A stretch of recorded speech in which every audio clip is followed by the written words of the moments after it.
엄마 거울 두르라. 오늘 믿고. 봐봐 원래 나네.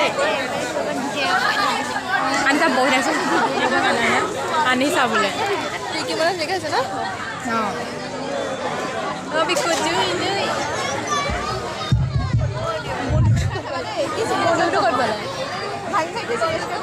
মই বাতৰিটো পৰিৱেশন কৰাৰ আগতে এটা কথা কৈ লওঁ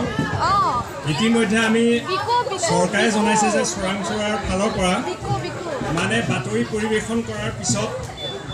মাৰধৰ হ'ব পাৰে বুলি সেইটো কাৰণে চৰকাৰৰ ফালৰ পৰা মোক মানে এজন চিকিউৰিটি দি পঠিয়াইছে নমস্কাৰ এয়া আঞ্চলিক বাতৰি পঢ়িছোঁ অজয় শইকীয়াই প্ৰথমে শুনক প্ৰধান বাতৰিসমূহ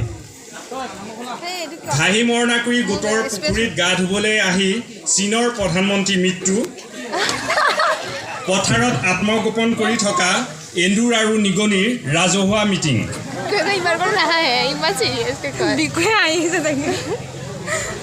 যোৱাকালি এটা মতা ছাগলীয়ে এজনী ভেড়া ছাগলী লৈ পলায়ন কৰে এতিয়া শুনক বিতং বাতৰি গোটৰ পুখুৰীত গা ধুবলৈ আহি চীনৰ প্ৰধানমন্ত্ৰী পুখুৰীত পৰি মৃত্যু ঘটে প্ৰাপ্ত তথ্য মতে চীনৰ প্ৰধানমন্ত্ৰী মহম্মদ চিৰাজউদ্দিন হাতী বৰুৱাই ঘাঁহি মৰণাকুৰি গাঁৱৰ লগৰীয়াৰ লগত আহি গোটৰ পুখুৰীত গা ধুবলৈ আহি গোবৰত পিছল খাই পৰি যায় পুখুৰীত থকা বেং আৰু দৰিকণাই মাছে উঠাবলৈ চেষ্টা কৰে যদিও ব্যৰ্থ হয় পিছত কেইজনমান যুৱকে পুখুৰীৰ পৰা উঠাই চিকিৎসালয় নিয়ে যদিও ডাক্তৰ নথকাৰ ফলত স্থানীয় পশু চিকিৎসালয়ত মৃত্যু ঘোষণা কৰে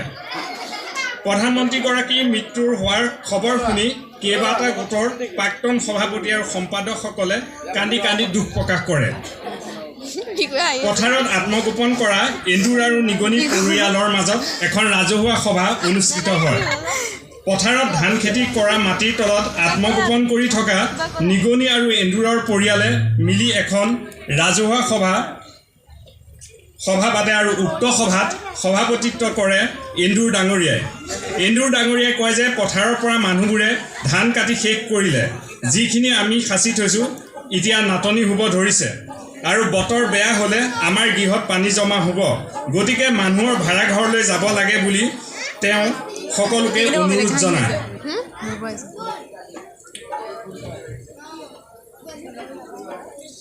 আজি হুই যোৱা লটাৰী খেলখন সুকলমে হুই যায় লুঙি বজাৰত প্ৰথম পুৰস্কাৰ ভেবেলা লুটুম্ব ছোৱালী বোৱাৰী জোকোৱা প্ৰথম পুৰস্কাৰ ৰেলগাড়ী এখন পায় আৰু দ্বিতীয় পুৰস্কাৰ পায়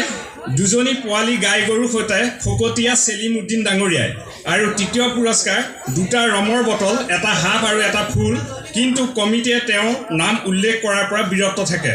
কমিটিয়ে জনোৱা মতে কোনোবা তিনিআলিৰ পৰা 10 টকা চানা আৰু কাগজত অলপ নিমখ লৈ আহিলে কমিটিৰ লগত এই নম্বৰত যোগাযোগ কৰিবৰ বাবে অনুৰোধ জনায় নম্বৰটো হ'ল 00 মোৰ 0 আৰু 4 নম্বৰ অ'টোৰ পৰা ল'বৰ বাবে অনুৰোধ জনাইছে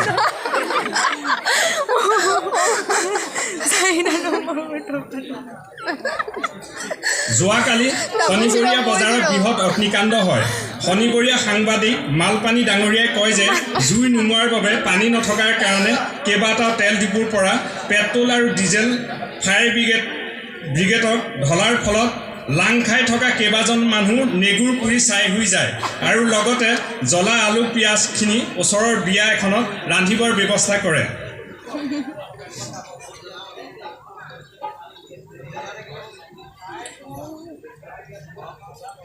এটি বিগ ব্ৰেকিং নিউজ আজি দিনত চন্দ্ৰ দেখা নাযাব আজি চন্দ্ৰ মামাৰ ভায়ে সূৰ্যদেৱৰ ভতিজাকৰ বিয়াত যাব আজি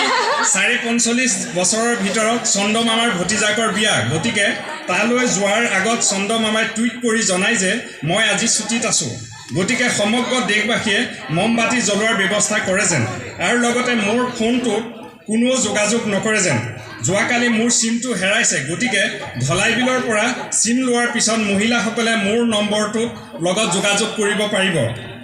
মহিলাসকলে